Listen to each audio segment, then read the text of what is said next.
Valorant Mobile ထွက်ပြီလား Valorant Mobile ဆိုတဲ့အတန်ကြားလိုက်တာနဲ့ဗျာစောကျင်တဲ့လူတွေတောင်းဝင်ရပုံများတယ် Valorant ကဒါ2020မှာ Riot Games ကုမ္ပဏီကနေပြီးတော့ထုတ်တယ်ပေါ့ Valorant Mobile ဆိုပြီးတော့ lead တွေကတော့2021နဲ့2022ကြားထဲမှာတော်တော်လေးကိုမှလူများကြားမှာပြောရဖြစ်ခဲ့တယ် Valorant Mobile ဆိုပြီးတော့ China တို့ India တို့ဘက်မှာဒါ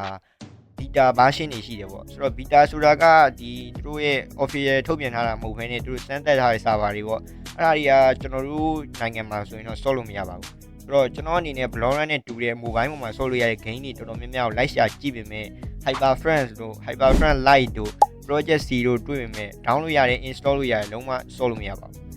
ဆိုတော့ကျွန်တော်အနေနဲ့ကတော့ Valorant mobile ထွက်လာဖို့တော့မျှော်လင့်နေRiot Games ကုမ္ပဏီဘက်ကလည်းဒီနေ့ချိန်ထိကိုမှ Valorant mobile နဲ့ပတ်သက်တဲ့အစအနဘာတစ်ခုမှဟိုဒါပြောထားခြင်းတော့မရှိဘူးပေါ့နော်နောက်ပိုင်းမှာကျွန်တော်အနေနဲ့ Valorant ဘက်ကိုနည်းနည်းလေးဒါကွန်းတန်လေးတွေဖိလုံးမှာဖြစ်တဲ့အတွက်ဒါ browser အနေနဲ့လည်းကြည့်ရအောင်ပြောချင်ပါတယ်ဆိုတော့ကျေးဇူးများတင်ပါတယ်နောက်ဗီဒီယိုမှာပြန်တွေ့ပါကျွန်တော်မယ်ကာရမှာ